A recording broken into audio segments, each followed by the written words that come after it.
हमारी लाडली बेटी। ये कहानी आपको अपनी सी लगेंगी, क्योंकि हर परिवार में इस कहानी की तरह थोड़े मनमुटाव, थोड़ी अनबन होती ही है। लेकिन मैं ये दिल से चाहूँगी कि हर परिवार में होने वाले मनमुटाव का अंत इस कहानी की तरह खुशियों से भरा हो। शाम को आते हुए राशन लेते आना, और हाँ, मुन्ना के स्कूल की फ़ीस भी भरनी है, उसके लिए पैसे देते जाओ। बीवी की इस मांग पर जेबी उल्टी करके दिखाने के सिवाय बड़े के पास कोई दूसरा उत्तर नहीं था। माथे पर चिंता की सिकनों के साथ सवेरे तो बड़ा भाई अपने काम पर निकल गया, लेकिन उस शाम उसने पूरे परिवार के सामने इस आर्थिक संकट को दूर करने के लिए एक प्रस्ताव रखा था। क्यों न हम उस प्लाट को बेच दें जिसे बाबूजी ने लक्ष्मी को शादी में देने के लिए खरीदा था। बेटी को दी हुई चीज़ वापस नहीं मांगते, पाप लगता है। लक्ष्मी का जन्म होते ही घर खुशियों से भर गया था। तभी तुम्हारे बाप ने तय कर लिया था कि ये प्लाट लक्ष्मी का है, जो उसे उसकी शादी में दे दिया जाएगा। माँ ने अपना विरोध जताते हुए कहा, कौन सी बेटी? वो बेटी जो प्रेम विवाह करके घर की इज्जत को खाक में मिला के चली गई और पिताजी की अंतिम यात्रा में भी न शामिल हुई।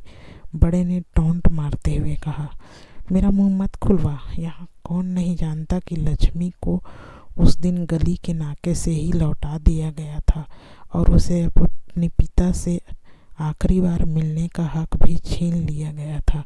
माँ ने बेटी का पक्ष लेते हुए कहा। माँ के इस बात से दोनों चुप हो गए। न बड़ा बेटा कुछ बोल पाया और न ही छोटे बेटे के मुंह से कोई शब्द फूटा। थोड़ी देर की शांति के बाद छोटा भाई बोला, प्लाट तो बेच देंगे, पर क्या लक्ष्मी कागजात पर दस्तखत करेगी? मुझे नहीं लगता वो हमारा भला सोच भी सकती है। आखिर है तो औरत जात ही, पुरुषों की परिस्थिति कैसे समझ पाएगी? काफ़ी वाद विवाद और सोच विचार के बाद सब इस बात पर सहमत हुए और पड़ोस के मोहल्ले की लक्ष्मी के दोस्त को बोलकर लक्ष्मी को घर पर आने का न्योता दे दिया गया। अगले दिन सुबह से गली के नाके पर खेल रहे बड़े भाई का बेटा का आवाज़ आया, बुआ आ गई, बुआ आ गई। उसकी इस आवाज़ को सुनकर घर वाले चौकन्ने हो गए। दोनों भाई मन में द्वेष और नफरत के साथ उसको कैसे घर में आने के लिए कहें, इसी दुविधा में थे।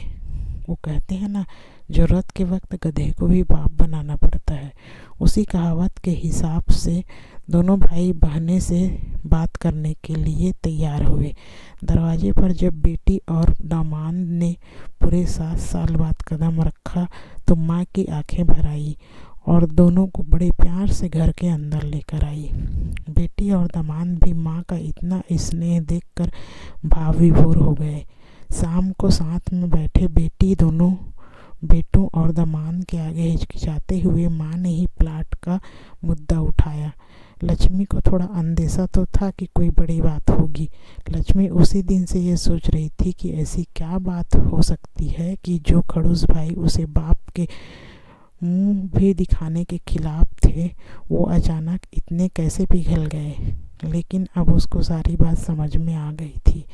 लक्ष्मी ने तिरछी नज़र से पति की तरफ देखा तो वो बोल पड़ा, देखिए माँ जी, शादी से पहले जो कुछ भी आपका था वो आपका ही रहेगा। न उस पर मेरा या लक्ष्मी का कोई हक था, न है और न ही भविष्य में हम मांगेंगे।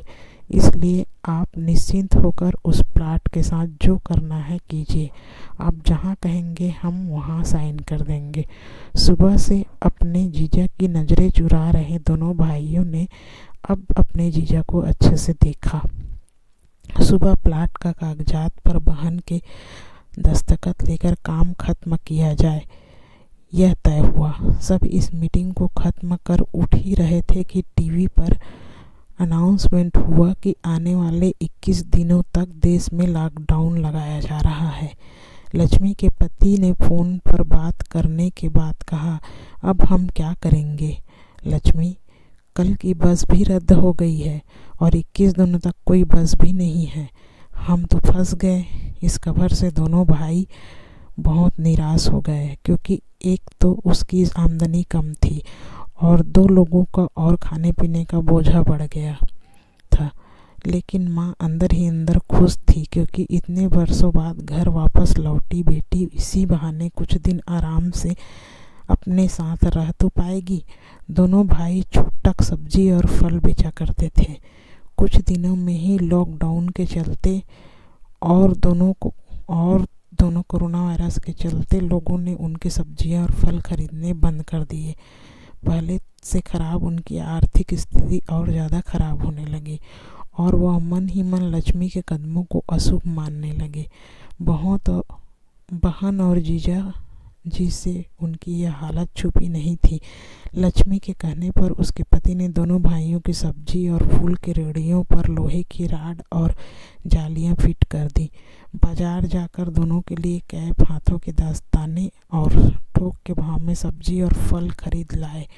दोनों की रेहड़ियां अच्छे से तैयार करके फल और सब्जियां ढक कर दोनों भाइयों को टोपी और दस्ताने देकर जीजा जी ने उनसे कहा, एक बार इस तरह से धंधा करके देखो, शायद आपका मुनाफा बढ़ जाए। थोड़ी आनाकानी करने के बाद दोनों भाइयों ने जीजा के समझाए अनुसार धंधा शुरू किया। 2-3 दिनों बाद ही कोरोना से घबराए लोग अब ढकी हुई फल और सब्जियां और दस्ताने और सेफ्टी का ध्यान रखते हुए बेचने वालों से ही फल और सब्जियां खरीदने लगे। इस तरह समझदार दामाद की वजह से धीरे धीरे दोनों भाइयों का धंधा अच्छा चलने लगा और उनके घर का गल्ला जो पहले खाली हो रहा था अब धीरे धीरे भरने लगा। माँ जैसे जैसे अपने मरे हुए पति से मन ही मन संवाद साधने लगी। देखो जी, आपकी लक्ष्मी सच में लक्ष्मी है। उसके पांव घर में पड़ते ही घर खुशियों से भर रहा है। दोनों भाइयों के आंखों से पहले जो गुस्सा था उसकी जगह अब शर्म ने ले ली थी।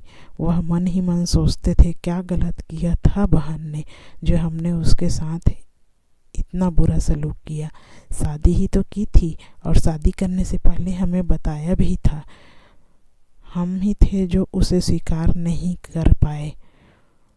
दोनों भाइयों के बीच में गुस्सा और दोनों भाइयों के मन में द्वेष और नफरत धीरे धीरे क्वारंटीन हो गए।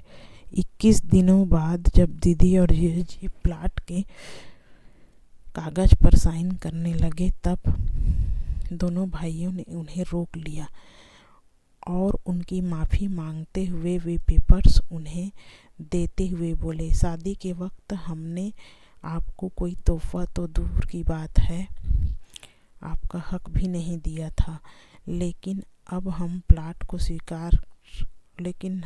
इस प्लाट को स्वीकार कर हमें प्रायश्चित का मौका दीजिए। सभी के आंखों में खुशी के आंसू आ गए। माँ देखकर बोली, देखा आपकी लाडली को, आज फिर हमारा घर खुशियों से भर दिया।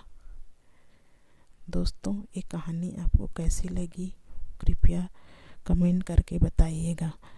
प्लीज़ अगर कहानी अच्छी लगे तो चैनल को लाइक, शेयर एंड सब्सक्राइब ज़रूर कीजिए। धन्यवाद।